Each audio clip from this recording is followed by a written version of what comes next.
Chapter 4, The Victim Orientation. As Ted and I continued up the beach, I scanned the bluff above us.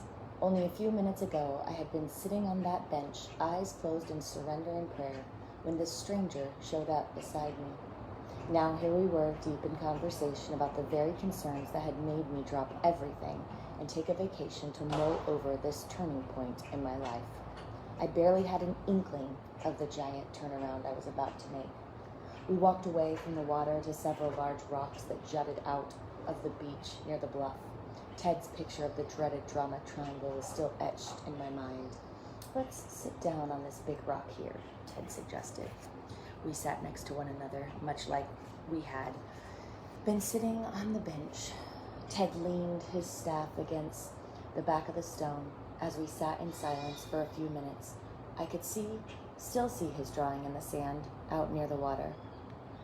The DDT is one way to get a bird's eye view of your life.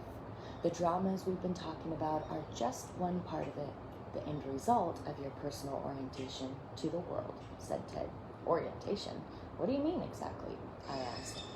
An orientation is a point of reference, a mental standpoint that determines your direction. Have you ever worked with a compass? Sure. I used one when I was a Boy Scout, but that's been a while, I laughed. Well, said Ted, you know how a compass gives you a point of reference by indicating which way is north? Using that knowledge, you can set a course, decide which way you want to go. An orientation works like a compass, one that's inside you. Your inner orientation, your mental standpoint, has a lot to do with the direction you take in life. So your orientation determines a lot of what you experience. The dictionary says that an orientation is a general or lasting direction of thought, inclination, or interest. Okay, orientation, point of reference, direction, I think I get it, but what does that have to do with being a victim? I asked. What you focus on, your orientation, determines how you act. It affects you just about everything that shows up in your life too. So the DDT is the direct result of having a victim orientation to the world. I'll show you what I mean. Finding the FISBE. Ted turned to face me. I assume that is a journal in your hand? Yes, I said. I was writing in it right before you joined me up there on the bench. It's a nice one. If it's all right with you, I'd like to draw a couple of illustrations that I think you will find useful. I pulled the pen from the clasp, opened the journal to the next blank page, and handed it to Ted. He accepted it from me and drew 3 circles on the page.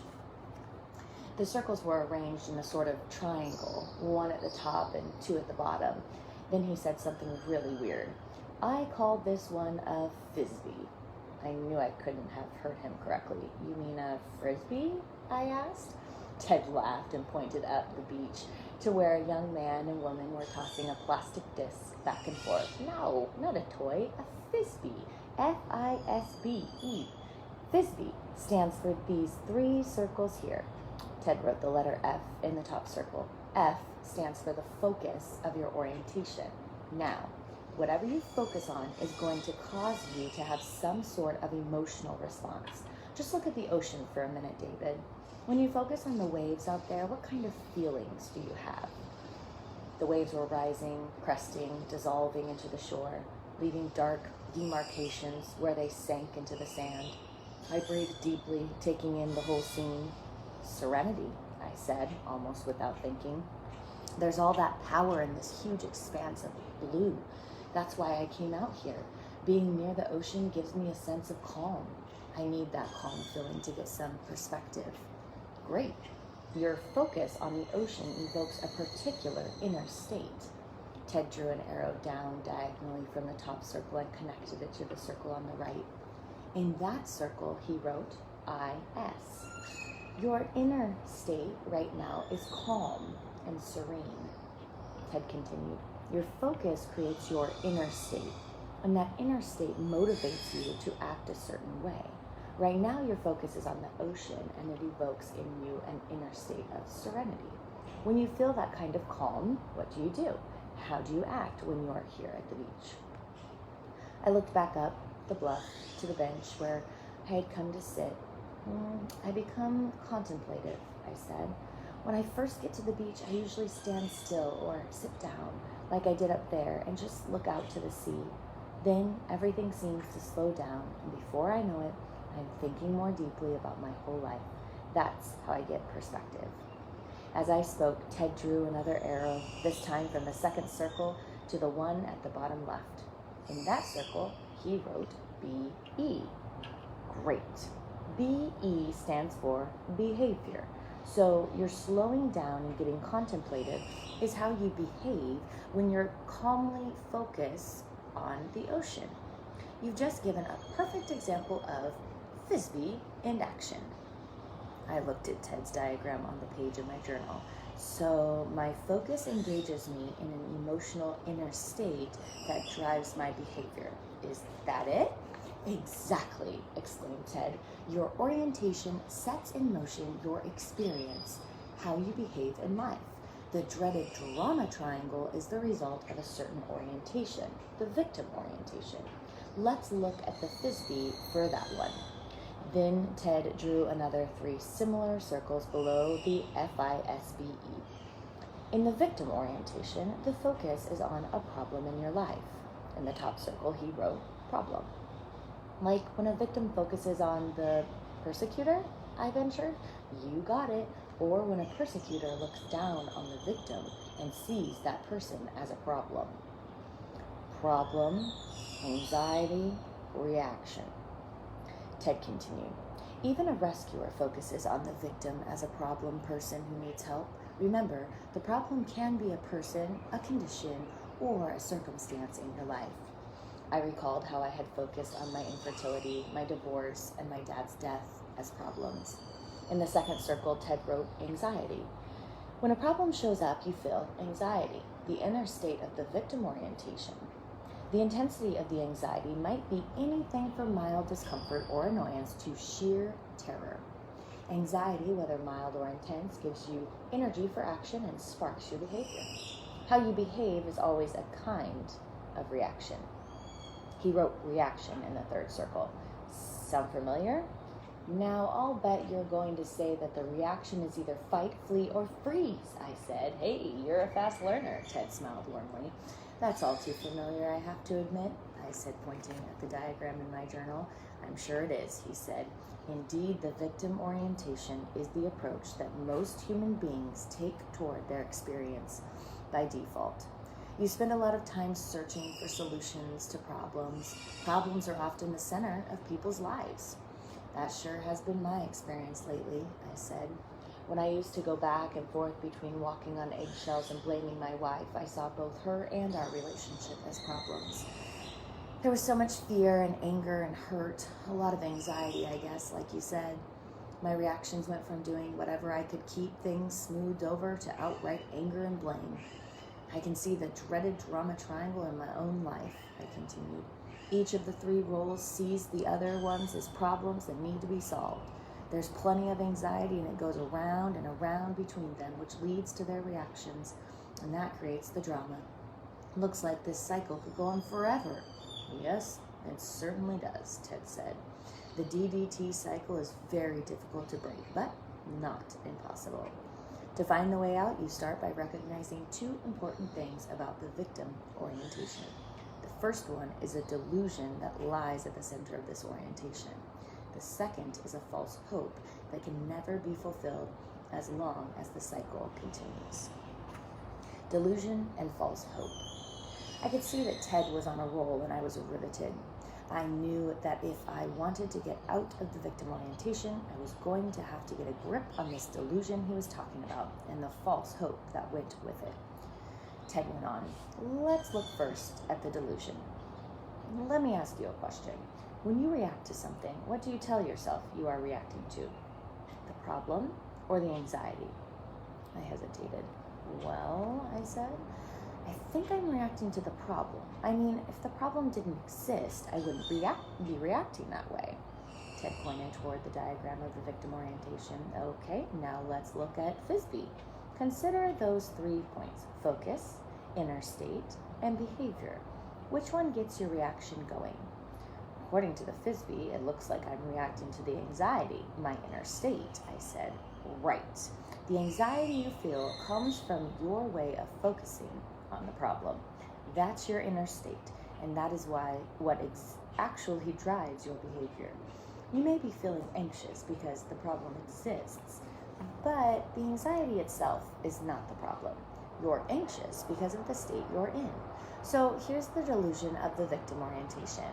You believe you're reacting to a problem when you are really reacting to your own anxiety. So what's your point, Ted? I'm not sure I follow. Good question. For one thing, it's important to know that it is your anxiety based in fear that moves you to act when you're in the victim orientation. If you don't feel anxious, you lose your motivation to do anything about it. So with a victim orientation in a strange way, you actually need a problem to get moving. To see why this is so important, look at how each part of the Frisbee creates a pattern of behavior with its own results. Let's start with the focus, a problem. When your wife became distant, what happened to your anxiety? Did it increase or decrease? When she did that, I felt more anxious. Definitely, I said. Right. And when your anxiety increases, what happens to your tendency to react? Well, I said, my desire to react also increases. I want to get rid of the anxiety. Okay, David, this step is critical. If your reaction is successful, meaning that it has a positive impact on your problem, what happens to the intensity of the problem? The problem seems less intense if I do something that seems to help. Good, said Ted. Now watch this. When the problem seems less intense, what happens to your anxiety? Well, it goes down. Things don't seem so bad. When the anxiety lessens, what happens to your feelings that you've got to do something about the problem? Well, it goes down too, I said. I relax and take a deep breath. Of course you would. Now, here's where the delusion comes into play. Remember when I said that in the victim orientation, it's actually your anxiety that motivates you to take action? Well, when your anxiety goes away, so does your energy for taking action. So what happens if your drive to take action against the problem lessens? What will eventually happen to the intensity of that problem? Well, I said, the problem might still be lurking around, kind of like a disease that's gone into remission. I'm guessing the problem would most likely reemerge, and so eventually it would seem more intense, right? Right, Ted explained. And when that intensity about the problem reemerges, the whole cycle restarts itself. It's deja vu all over again, as somebody once said. Any problem that seems to come up in your life again and again, whether it's with an employee, coworker, a loved one, or even within yourself, it's virtually guaranteed to get you involved in the victim orientation. You do something about the situation, it gets better for a while, and then recurs sometime down the road. It may take days, weeks, months, maybe even years, but it's a safe bet that the problem will raise its head again in the future. Wait, I'm not sure I get it. Why does the intensity of the problem go up again? Didn't I solve the problem when I reacted to it the first time? I asked. Almost never, Ted explained. A problem is rarely, if ever, solved from within victim orientation. To truly eliminate the source of a problem usually takes a long-term focus. In the victim orientation, that kind of focus is almost impossible because when things do get better, you lose that get up and go energy to do something about the problem. Things get better, you relax and stop reacting to the problem only to find it starting up all over again. Yikes. No kidding. This recurring pattern can last for years and years, highs and then lows, more highs and then more lows. I've heard plenty of people say their lives are like a roller coaster. So, David, what do you think? Have you ever fallen into this pattern? I gazed out at the approaching waves, trying to think of a time when I'd been on the kind of roller coaster drama that Ted was describing. I felt a little flustered, but I was determined. There had to be a way out of this victim cycle. I took a deep breath, looked down at my stomach, and let out a long sigh. Then it struck me. Sure, I chuckled. It may sound a little silly, but it seems like I've always been on a roller coaster with my weight.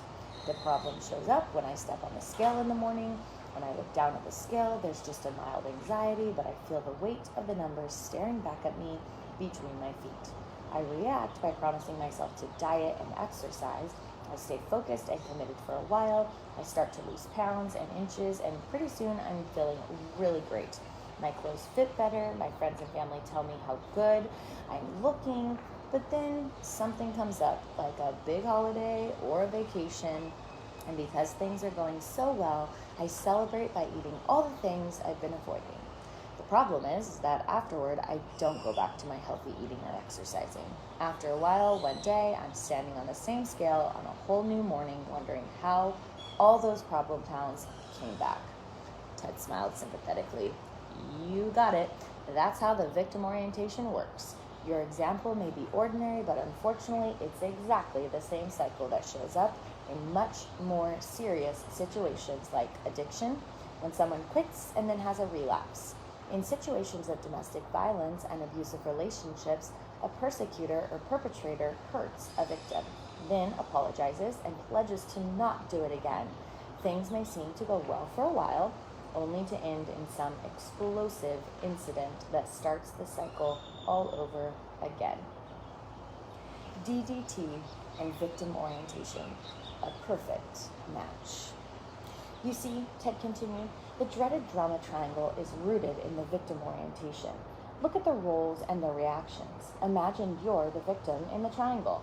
Remember, in the DDT, there are only 3 possible reactions: fight, flight, flee, or freeze. The victim may lash out to find back when faced with a persecutor. When that happens, the victim becomes the persecutor and the original persecutor now becomes the victim. Or the victim may flee to get away from the persecutor, striking out in search of a rescuer who will welcome the victim with open arms. Or the victim may freeze.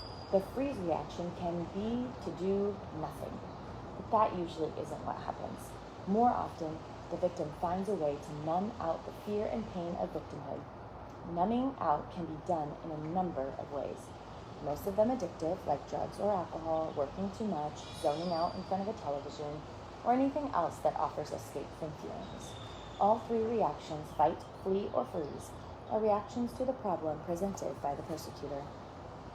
I could see how consistently the DDT and the reactive cycle of the victim orientation had played out in my own life. This has happened to me so many times, I said. Like, all my life I've been afraid other people will leave me. I can think of lots of times when I was a victim of abandonment, both emotionally and physically, and I lost an important relationship. Whenever this happened, I had a flight reaction. Right away, I started looking for another relationship to fill the emptiness. That new relationship became your rescuer, saving you from the pain you felt when you were left alone, Ted responded. Right. The fear of abandonment has given me a kind of super-sensitive radar. I'm constantly looking for signs that the other person is going to leave or that the good things in my life will be taken away. I start reacting to every possible clue that something is about to go wrong. I hate to say it, but I get clingy. I hold on so tightly and focus so intently on the relationship that other people start feeling smothered or pressured. They then react by getting distant from me. And as that person grows distant, you see her as your persecutor, said Ted. Right? You bet, I exclaimed. She becomes my newest abandoner, my persecutor, and the cycle starts all over again, just like you said. That's what happened between my wife and me. When I found out about my infertility, I wanted more and more reassurance from her, but that only drove her further away.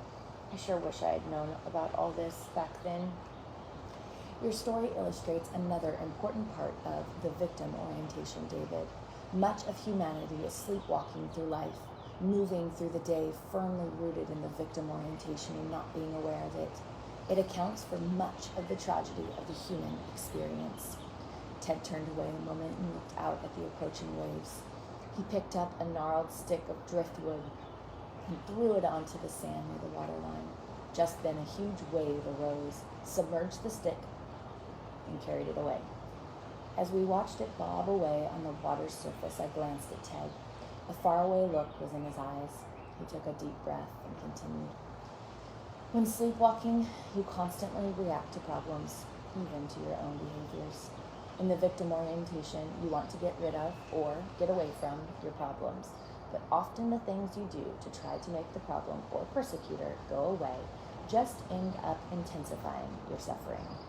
Actually, there were times when things seemed to be going okay, I said. I mean, sometimes my wife and I got along all right, and we had a kind of peaceful coexistence, even if we weren't all that happy. The victim orientation can be very seductive, said Ted, as long as your reaction, be it fight, flee, or freeze, seems to make the situation better, like that period of peaceful coexistence. You tell yourself that your reaction is working to get you what you want. In your case, that meant feeling safe and avoiding loneliness. But then, just as you described, at some point you noticed your wife getting distant, and you reacted by pushing for more closeness.